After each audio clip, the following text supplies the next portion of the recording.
ನಮಸ್ಕಾರ ರೈತ ಬಂದರೆ ನನ್ನ ಹೆಸರು ರವಿಪೋಲ್ ಅಂತ. ನಾನು ಯರವಣ ಕಂಪನಿಯ ಪ್ರತಿನಿಧಿ. ನಾನು ಇವತ್ತು ರಬಕೈಬನ್ನಿ ತಾಲೂಕಿನ ಸಂಗನಟ್ಟಿ ಅಂತ ಗ್ರಾಮಕ್ಕೆ ಆಗಮಿಸ್ತೇನೆ.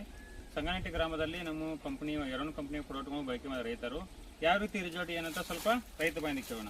ನಮಸ್ಕಾರ ಸರ್. ನಮಸ್ಕಾರ ಸರ್, ನಮ್ಮ ಕಂಪನಿ ಪ್ರಾಡಕ್ಟ್ಗಳು ಕಬ್ಬಿಗೆ ಯೂಸ್ ಮಾಡಿದ್ರಿ, ಏನು ಚೇಂಜ್ ಆಗೈತಿ ಏನೆಲ್ಲ ಸ್ವಲ್ಪ ಹೇಳಲ್ಲ ಸರ್? ದಷ್ಟ ಆಗೈತ್ರಿ. ಹಾಂ ರೀ. ಕಣ್ಕಿ ಬೀಸ್ ಆಗೈತ್ರಿ. ಹಾಂ ರೀ. ಕಬ್ಬು ದಪ್ಪ ಆಗೈತ್ರಿ. ಹಾಂ ರೀ. ಮರಿ ಸಂಖ್ಯೆ ರೀ? ಮರಿ ಸಂಖ್ಯೆನೂ ಜಾಸ್ತಿ ಆಗಿ ಕಬ್ಬು ದಪ್ಪ ಆಗೈತ್ರಿ. ಈಗ ಮರಿ ಸಂಖ್ಯೆ ಹೆಚ್ಚಿಗೆ ಐತಿ, ಕಬ್ಬಿ ದಪ್ಪ ಐತಿ. ಇಲ್ಲಿ ನಾವು ನೋಡ್ಬೋದು ಕಬ್ಬ ಎಷ್ಟು ದಪ್ಪ ಐತಿ, ಮತ್ತೆ ಇದು ಗಂಕಿ ಸೈಜ್ ಎಷ್ಟು ಐತಿ ಇಲ್ಲಿ ನಾವು ನೋಡ್ಬೋದು. ಒಂದು ಗೇನ ಪೂರ್ತಿ ಗಂಕಿ ಸೈಜ್ ಐತಿ, ಕೈಯಾಗ ಹಿಡ್ಸಂಗಿಲ್ಲ, ಈ ರೀತಿ ಕಬ್ಬ ದಪ್ಪ ಐತಿ.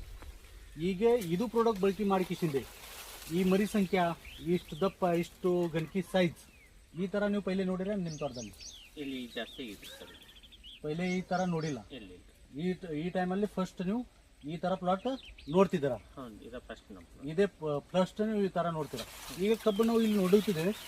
ಒಂದು ಕಬ್ಬ ಇಲ್ಲಂದ್ರೆ 2 kg ಹಿಡ್ಕೊಂಡು 2.5 kg ನನಗೆ ಈ ಪ್ರೆಸೆಂಟ್ ಅನ್ಸಲ್ತೈತಿ ಇದು. ಈಗ ಸರಾಸರಿ ಒಂದು 70 ಹಿಡ್ಕೊಂಡು 80 ಟನ್ ಅವರೇಜ್ ಇಲ್ಲಿ ಬರ್ಬೋದು. ಈ ರೀತಿ ಈ ಕಬ್ಬು ಡೆವಲಪ್ಮೆಂಟ್ ಐತೆ.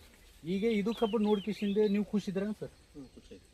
ನೀವು ಇದು ಎರಾನ್ ಕಂಪನಿದು ಟ್ರೀಟ್ಮೆಂಟ್ ಬಳಕೆ ಮಾಡ್ಕಿಸಿ ನೀವು ಖುಷಿದ್ರಿ. ರೈತರಿಗೆ ನಿಮ್ದು ಏನು ಹೇಳೋದು ಉದ್ದೇಶ ಐತಿ? ಏನು ಬಳಸ್ಬೋದು ಸರ್, ಚಲೋ ರಿಸಲ್ಟ್ ಚಲೋ ಐತ್ರಿ, ಬಳಸ್ಬೋದು. ರಿಸಲ್ಟ್ ಚಲೋ ಅದಾವೆ, ಎಲ್ಲರೂ ಬಳಸ್ಬೋದು. ಬಳಸ್ಬೋದು. ನೀವು ಏನು ನಮಗೆ ಮಾಹಿತಿ ಕೊಟ್ಟರೆ ಅದರಿಂದ ಎರಾನ್ ವತಿಯಿಂದ ನಾನು ಮತ್ತು ರವಿ ಸರ್ ನಿಮಗೆ ಧನ್ಯವಾದ ಮಾಡ್ತೀನಿ. ನಮಸ್ಕಾರ.